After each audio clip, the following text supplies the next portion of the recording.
Salut à tous, on se retrouve ce soir pour l'épisode 2158 du Zap Image. On commence tout d'abord avec la Ligue des Champions. Vous savez que dans 4 jours exactement, là on est le 10 février, le 14 février, c'est la reprise de la Ligue des Champions. Et on connaît le ballon qui sera utilisé pour les matchs élimination directe de la Ligue des Champions. Et c'est officiel, ça sera ce ballon qui sera utilisé dès mardi lors du match Paris Saint-Germain contre l'équipe du Bayern Munich. Donc ce ballon sera utilisé pour les huitièmes, pour les quarts, pour les deux demi-finales et pour la finale, ça sera un autre ballon qui sera dévoilé plus tard. Donc voilà, sublime ballon on va dire pour le reste de la Ligue des Champions. Et concernant la Ligue des Champions féminine, aussi on peut voir le ballon qui vient d'être dévoilé. Adidas dévoile le ballon de la phase finale de la Ligue des Champions féminine.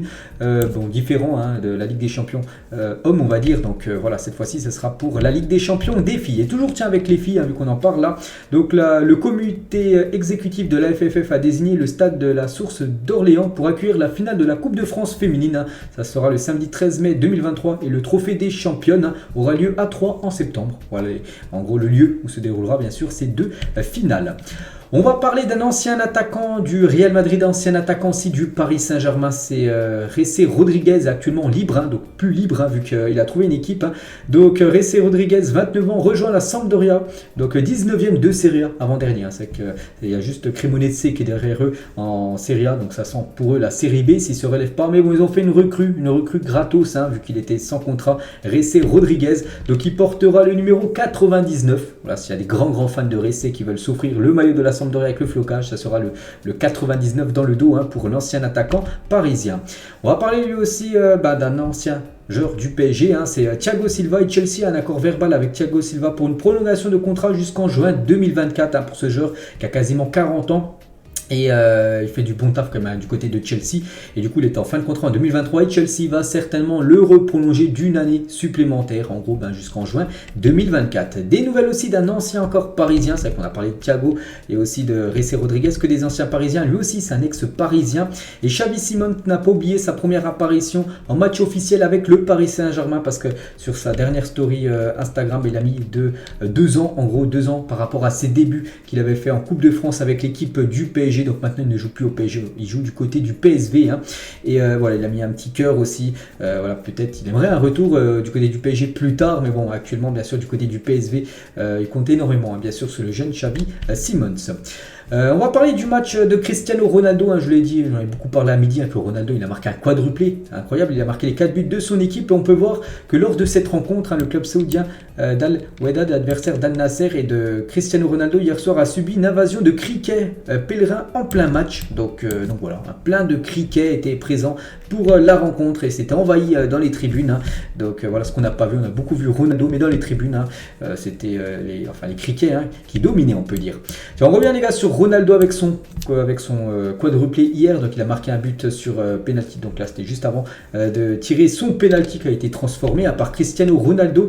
Et qu'est-ce qu'il faut faire pour obtenir un 10 sur 10, il a quand même marqué 4 buts, un quadruplé, il a marqué tous les buts de son équipe, il obtient la note de 9.7 sur une application, je crois c'est sur SofaScore si je ne me trompe pas. Donc qu'est-ce qu'il faut qu'il fasse pour qu'il obtienne une note de 10 sur 10, c'est quasiment un match parfait, il marque 4 buts dans un match, tu peux guère faire mieux, bon on met 5, 6, ok, mais déjà 4 c'est déjà énorme, donc 9.7 voilà pour Cristiano Ronaldo. Et c'est que on a parlé de Ronaldo aussi, ces deux joueurs, ses collègues actuellement du côté de Naples aussi obtiennent souvent des très très belles notes, c'est l'attaquant Kvaratskhelia avec l'attaquant Osimhen, les deux attaquants napolitains. Regardez aussi les belles notes qu'ils obtiennent lors de quelques rencontres du côté de Naples cette saison. Le programme de la Ligue 1 pour ce week-end, donc là tout de suite il y a Nice contre l'équipe de l'AS Ajaccio, ça joue à 21h aujourd'hui. Donc demain n'oubliez pas, il y a l'équipe du PSG qui se déplace à Monaco à 17h. L'Olympique de Marseille se déplace elle aussi à 21h demain soir du côté de Clermont. Et après dimanche il y aura Toulouse, Rennes, ça sera 13h. Après le multiplex à 15h avec un match pour le maintien à Angers contre l'équipe de Auxerre. Il y aura aussi Lille, Strasbourg, Montpellier contre Brest et Reims contre l'équipe de Troyes à 17h. Ça sera Nantes contre Lorient et le gros match, ça sera après-demain. Ça sera entre l'équipe de Lyon et l'équipe de Lens. Voilà le programme de cette 23e journée de Ligue 1 qui commence là dans quelques minutes et qui se finira dimanche soir avec cette belle affiche Lyon-Lens. Et concernant ce match du Paris Saint-Germain demain contre l'équipe de Monaco, c'est le match test on va dire de préparation pour le match de Coupe d'Europe, de Ligue des Champions, dans 4 jours mardi soir. Et la liste des joueurs du PSG absents ou incertains pour le déplacement à Monaco ce samedi. Donc quand je fais la vidéo, je ne connais pas encore le groupe officiel. Peut-être il a été dévoilé le groupe officiel pour cette rencontre demain par Christophe Galtier. Mais bon, Mbappé sera absent, ça c'est sûr. Mukele absent. Kimpembe incertain. Messi absent. J'en ai parlé à midi. Hakimi, j'en ai parlé également à midi, qu'il est très incertain. Donc peut-être il est dans le groupe, peut-être pas. J'en sais rien pour l'instant. Et Renato Sanchez absent. C'est vrai qu'il y a beaucoup de blessés actuellement du côté du PSG. Ça sent pas bon à J-4 bien sûr de ce match de Coupe d'Europe, de voir tous ces blessés pour le match demain. Et du coup, regardez sur PSG Community, en gros, il a fait la compo probable qui pourrait être mis en place demain lors du match Monaco-PSG. Donc Donnarumma devrait, bon, c'est sûr, commencer titulaire, ça n'a pas de blessure. Soit Nuno Mendes, Juan Mernac, défenseur gauche, avec Danilo, Marquinhos et peut-être Hakimi, si bien sûr Hakimi est apte à jouer. S'il n'est pas apte à jouer, il faudra trouver un autre défenseur droit, en gros. Donc le milieu de terrain, Fabien Ruiz, Verratti, soit Vitinha ou Warren Zaïre-Emery. À choisir, c'est Galtier qui choisira. Et devant, voilà, par Neymar, c'est Hugo Ekitike et Soler, donc c'est très faible, parce que Hugo Ekitike c'est faible, comme du côté du PSG, et Soler il est nul, Carlos Soler, il faut le dire, du côté de Paris il n'a jamais réussi à s'adapter, et Neymar, vu que Messi et Mbappé ne sont pas là, donc voilà peut-être la compo demain du PSG du côté de Monaco, coup d'envoi à 17h. Et concernant Kylian Mbappé, peut-être un miracle, peut-être une lueur d'espoir côté Paris Saint-Germain avant ce match de Ligue des Champions mardi, parce qu'une infime possibilité subsiste quant à la présence de Kylian Mbappé face au Bayern Munich mardi. Donc si tel est le cas, il serait sur le banc, il pourrait être capable de rentrer une quinzaine de minutes en fin de match. Donc déjà, c'est sûr demain qu'il ne sera pas là. Et pour le match contre le Bayern mardi, peut-être être là. Bon, vraiment, c'est une lueur d'espoir, vraiment un tout petit peu d'espoir qu'il soit là. Donc après, même s'il est là, même s'il est inscrit, donc il ne commencera pas le match, il pourra peut-être jouer les 15 dernières minutes de la rencontre. Tout dépend bien sûr de son évolution, de son rétablissement, si bien sûr il est apte. Donc voilà, concernant la situation de Kylian Mbappé, on en saura beaucoup plus là dans les prochains jours s'il pourra ou non être présent pour cette rencontre. Et toujours avec Kylian, on va parler de son papa, Wilfried Mbappé. Un homme de 48 ans s'est fait passer pour Wilfried Mbappé, donc le père de Kylian, auprès de différentes préfectures afin d'obtenir la régularisation du titre de séjour d'un couple algérien. Donc l'homme a été démasqué et condamné à 10 mois d'emprisonnement. Donc une petite info concernant la famille Mbappé. On continue toujours avec le Paris Saint-Germain et on revient sur le mercato qu'ils ont fait, le mercato estival 2022, donc l'été dernier. Regardez quand même, ils ont déboursé plus de 150 millions d'euros cette équipe du PSG. Et est-ce que c'est le pire mercato de l'ère QSI? Peut-être, c'est vrai que sur ces 6 joueurs-là, peut-être on va dire, répond quand même aux attentes, sinon les autres, c'est compliqué. Donc le seul point positif, on va dire, c'est peut-être Mukele.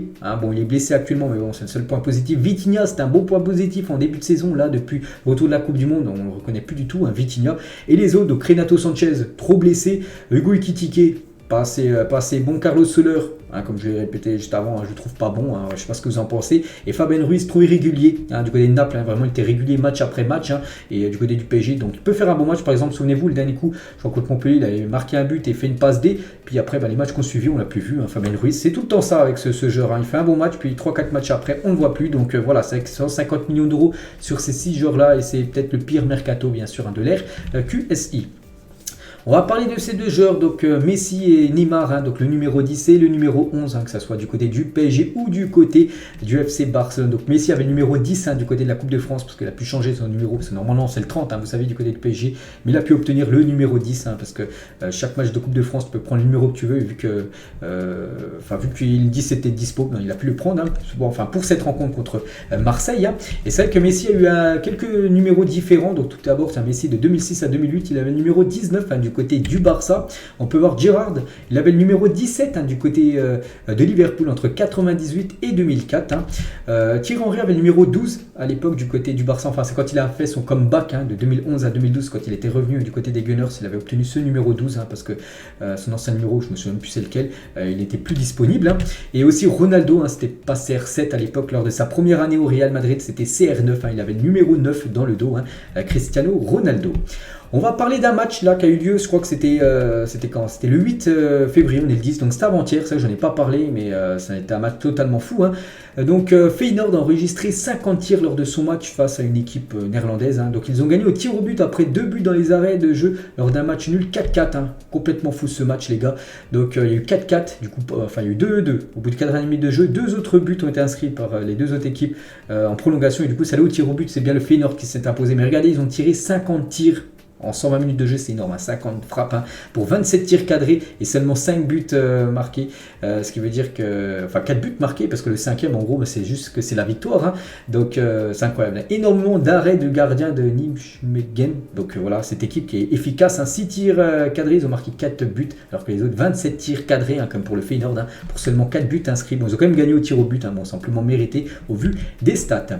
Erik ten Hag sur le retour de Sancho. Donc, vous savez que Sancho a joué là il y a quelques jours. Hein. En plus, il a été buteur, c'était contre Leeds, hein. C'était, je sais plus, c'était comme mercredi, hein, lors du match aussi du PSG en même temps. Bref, donc je pense qu'il peut toujours avoir un grand impact, hein, mais il doit travailler dur. Cela le motivera à en obtenir plus. Hein. J'ai vraiment apprécié ça. Ça va lui faire du bien, là, déjà de rejouer et en plus de trouver le chemin défilé. Et toujours avec Ten Hag. Hein. Donc Sancho est un footballeur brillant. S'il s'implique, il peut réaliser des performances exceptionnelles. Donc voilà, on espère peut-être voir le grand Sancho hein, à l'époque du côté de Dortmund, du côté de maintenant de Manchester, son club. Donc on verra. Hein. Maintenant, c'est à lui d'être régulier parce que lui aussi, hein, c'est un joueur, on le sait, très irrégulier.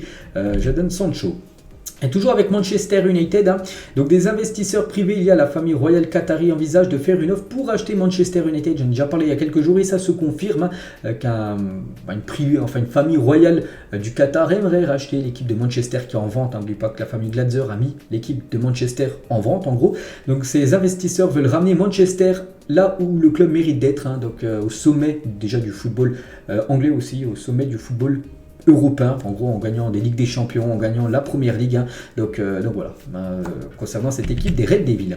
On va parler d'Olivier Giroud et les dirigeants de l'AC Milan ont rencontré aujourd'hui les agents d'Olivier Giroud pour une prolongation jusqu'en 2024 hein, pour l'attaquant Giroud. Donc les négociations progressent entre les différentes parties. Donc il devrait lui aussi, comme Thiago Silva, tout à l'heure j'ai dit, hein, il y a fin de contrat en 2023.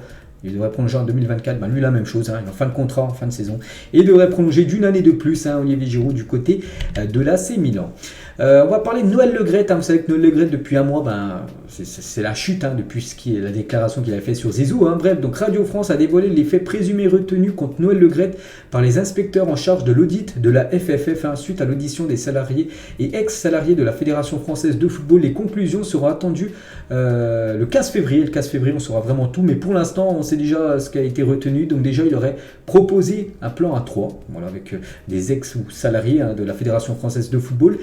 Des messages en état d'ivresse, hein, une stratégie totalement réfléchie et des avances à une joueuse de l'équipe de France. Donc voilà quoi il est accusé, hein, Noël Le Graët. Donc on en saura un petit peu plus le 15 février prochain parce que ça sera le verdict final. Et tiens, on va parler de Zizou, hein, voilà. C'est un peu à cause de ça qu'il est en chute libre, hein, Noël Le Graët, parce qu'il a fait une déclaration sur Zizou. Bon, il a vraiment manqué de respect, on se souvient, de Zidane. Et concernant Zidane, hein, actuellement toujours en vacances à Zizou, parce qu'actuellement il est toujours avec sa famille, il n'a pas de club en gros, et il pourrait peut-être revenir hein, sur un banc, il peut être sur un banc où il a déjà coaché pas mal de temps. Hein, c'est l'équipe du Real Madrid, hein, où il a déjà entraîné 2 fois. Une fois, après il a fait un comeback, on peut dire, peut-être un tri-comeback, en gros, bref. Donc Zidane sera ouvert un retour sur le banc du Real Madrid, hein, à condition que Florentino Pérez lui garantisse le recrutement de Ryan Cherki. C'est Sport, hein, c'est un journal espagnol qui dit ça. Donc voilà, Ryan Cherki peut-être en gros refaire un coup à la Karim Benzema. Un jeune Lyonnais arrive du côté du Real Madrid. Benzema, c'était ça, ce qui était réalisé en 2009. Voilà, en gros, Zizou aimerait avoir Ryan Cherki du côté du Real Madrid et il pourrait faire son retour du côté du Real Madrid. Donc voilà une petite info concernant Zidane. Toujours sur le banc du Real Madrid, donc il y a peut-être Zidane, il y a aussi peut-être Raoul, hein, qu'on a annoncé aussi, peut-être Xabi Alonso. Hein, les progrès de Xabi Alonso, Bayer Leverkusen sont suivis de très très près au Real Madrid. Hein. Il est candidat au poste d'entraîneur du Real Madrid depuis le début de sa carrière d'entraîneur. Lui aussi hein, peut être un futur entraîneur de l'équipe madrilène. Et toujours avec le Real Madrid, on va parler d'un ancien joueur. Hein, c'est Martin Odegaard maintenant, c'est un joueur de Arsenal. Hein. Peut-être que si j'avais été espagnol, il m'aurait donné plus de temps pour grandir au Real Madrid, mais malgré ça, du coup il était norvégien et ça a été compliqué. N'oubliez pas qu'il avait signé à 14 ans quand même du côté du Real Madrid. il était dans le centre de formation, tout ça, mais il n'a jamais réussi vraiment à avoir une place sûre en équipe première. Il avait joué quelques fois en équipe première, mais jamais réussi à s'imposer. C'est pour ça qu'il a pris la direction de Arsenal. Et il dit en gros, peut-être il aurait été espagnol, peut-être ça serait mieux passé pour lui, hein. Mais bon, vu qu'il était norvégien, ça a été plus compliqué, on va dire, son adaptation du côté du Real Madrid. Donnarumma sur son absence de célébration après son tir au but arrêté en finale de l'Euro. C'est vrai qu'il a fait l'arrêt en tir au but et l'Italie a gagné l'Euro, puis il n'a même pas célébré, il marchait normal, hein. Donc pourquoi il est revenu sur ça, hein. De toute façon, avec les pénaltys, tu dois attendre avant de savoir si tu dois te réjouir, car il vérifie la vidéo que tes pieds étaient bien sur la ligne, hein. C'est pour ça qu'il voulait déjà savoir vraiment si son arrêt était valable, hein. Parce que vous savez que le gardien doit avoir au moins un pied sur la ligne, hein. Si les deux pieds sont pas sur la ligne, du coup le pénalty, même si tu l'arrêtes, ne compte pas, il est à retirer. Du coup, c'est pour ça. Il voulait déjà savoir si tout était OK pour après, bien sûr, être content, hein, du titre de champion d'Europe, hein, de cette équipe italienne.